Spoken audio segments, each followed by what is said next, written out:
네, 앞에서 국내 경제지표는 조금 암울한 상황을 드러냈지만 오늘 추석 앞두고 한번 급등한 채로 상승 마감해보기를 기대해도 나쁘지 않은 날입니다. 대외 환경이 상당히 우호적이네요.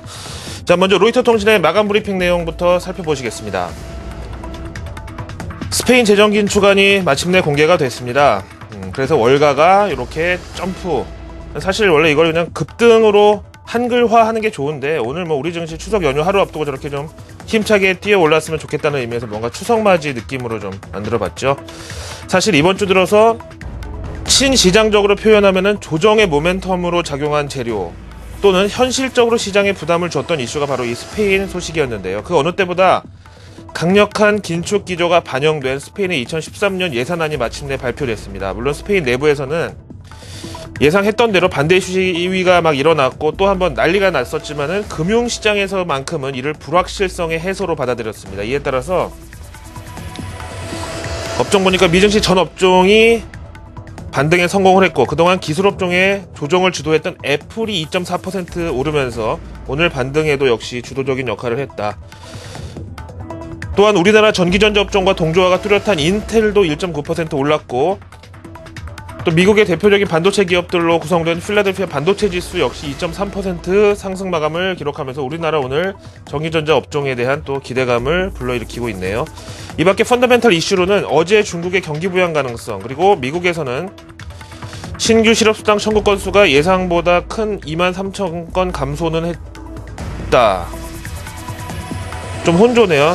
대신에 지난 2분기 GDP는 예상보다 부진한 1.3% 증가로 하향 수정되었다. 다음에 8월 내구재 주문이 당초 5% 감소 예상보다 2배가 넘는 13.2% 급감했다. 근데 뭐 오늘 증시에는 뭐 이런 지표들이 전혀 영향력이 없었고 오히려 앞에서 보신 대로 중국의 경기 부양책이 임박했다. 이런 기대감이 월가를 더 크게 끌어당겼다고 합니다.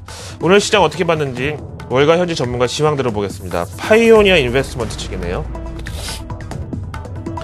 투자자들이 여전히 유럽과 경제지표에 예민한 것이 맞다. 하지만 오늘만큼은 단연 스페인의 긴축 예산안 발표 소식이 시장의 주도권을 잡았다면서 여기다가 중국의 경기 부양 기대감도 오늘 미증시 반등에 한몫했다라는 주장입니다. 중국이 그렇단 말이죠. 어제 우리나라 마감하고 나서 중국이 또 마감을 했으니까 이 내용 좀 살펴보시겠습니다. 중국 증시 하루 만에 2.6% 급등이라는 제목이고요. 네, 뭐 표정을 보니까 우리나라 같은 이 개인 투자자분인 것 같은데 상당히 기뻐하고 있네요. 어제 우리 증시 후반부 들어서 중국 상해지수 2.6% 상승 마감 그리고 선진지수는 3.57% 상승 마감이라는 급등장을 연출했고 이에 대해서 신화통신에서는 중국 정부의 새로운 증시 부양책에 대한 기대 때문이라고 설명하고 이에 따라 그동안 낙폭이 컸던 중공업, 금융, 원자재 업종이 어제 중국 증시 상승세를 주도했다라는 설명입니다. 이게 어제 마감 브리핑이고요. 그 전날 2000포인트 깨졌을 때 보시면은 뭐 이런 사진이 올라와 있는 걸로 봐서 어제 이런 분위기 상당히 좀 반전 드라마였다고 볼 수 있겠고요. 현지 애널리스트들 의견을 봤더니요. 최근 들어서 분명한 바닥권 인식. 더 이상 내려갈 데가 없다.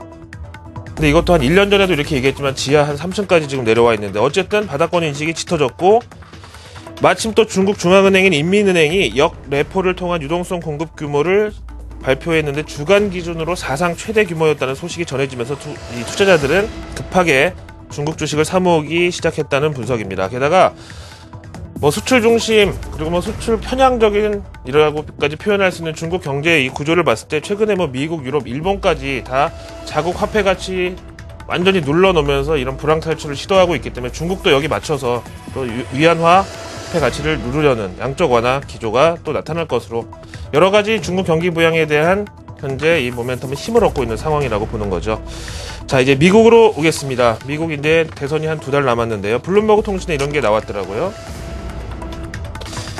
뭐 사실 얼마 전에 은퇴하긴 했지만은 정말 전설의 투자자라고 불리우는 조지 소로스인데요. 이분의 특징이라 그러면은 항상 한쪽으로 몰빵인데 항상 다 이기죠. 속된 말로 동물적 감각과 촉을 가진 투자자인데 이런 조지 소로스가 슈퍼팩이라는 정치자금 후원 시스템을 통해서 오바마 대통령 재선을 배팅하는 쪽에 $1,000,000,000를 기부했다라고 관계자 2사람이 발표했지만 소로스 측 대변인은 즉각 응답을 회피했다는 내용입니다. 그래서 일단은 그렇죠. 미국 역사상 월가와 더 가까운 것은 사실 공화당이었는데 요즘에 미트 롬니 후보는 상당히 매파적이고 뭐 자기가 당선되면은 버냉키 연주를 경질하게 했다고까지 강경 발언을 내놓고 있으니까 지금 월가에서는 QE3도 좋아하고 있고 또 2015년까지 저금리 기조도 약속받은 상황에서 이걸 지키기 위해서라도 은근히 오바마 대통령의 재선을 바라는 분위기다. 여기에 또 소로스가 한번 느낌표를 한번 찍어줬다고 보면 되겠습니다. 따라서 이제 월가 입장, 그러니까 우리가 친시장적인 기조로 볼 때는 롬니 후보가 앞서간다는 소식이 나오면 시장이 조금 불안감을 나타낼 수도 있다는 거죠. 그래서 오늘 이 내용까지 뭐 다 좋다고 보겠습니다. 자, 마지막으로 오늘 우리나라 추석 명절 하루 전 증시 어떨지 한번 지켜보기로 하는데요. 오늘 외국인들의 수급을 한번 체크해 볼 수 있는 지표를 하나 보시겠습니다. 애플과 삼성전자 그리고 코스피를 한데 모아놓은 그래프가 되겠는데요. 지난 삼성전자와 애플 특허 소송이 한창일 때 롱숏 전략 많이 들어보셨죠. 그래서 삼성전자와 애플은 반대 흐름을 나타냈었습니다. 과거형이고요. 그런데 보시는 대로 지난 Q3 발표 이후부터는 삼성전자, 애플 그리고 코스피까지 동조화가 확인되고 있죠. 이렇게 오를 때 같이 오르고 내릴 때 같이 조정받고, 그래서 또 이 시차에 따라서 미증시에서 애플이 상승 마감을 하면 바로 3시간 뒤 우리 증시에서 삼성전자 상승 출발하고 또 코스피도 이 흐름을 같이 따라가는 그런 분명한 추세가 나타나고 있습니다. 따라서 오늘 외국인 수급을 예측할 수 있는 여러 가지 지표 중에서 애플이 2.43% 올랐다. 상당히 긍정적인 이슈로 보고요. 요즘은 애플 주가가 글로벌 유동성, 안전자산 대 위험자산의 이 선호도를 결정하는 바로미터로 저는 생각을 하고 있습니다. 마지막으로 MSCI 한국지수도 보시면은요. 2.14% 미증시 상승률보다 큰 폭으로 올랐고요. 이번 주 들어서 좀 지지부진하게 팔았던 거 하루 만에 다 채워주겠다 이런 의지를 외국인들의 수급을 통해서 한번 읽어볼 수가 있겠습니다. 오늘 추석 전날인데 2000포인트 또 한번 구경을 해봐도 나쁘지 않을 것 같은 날입니다. 금요일 글로벌 마켓 나우였습니다.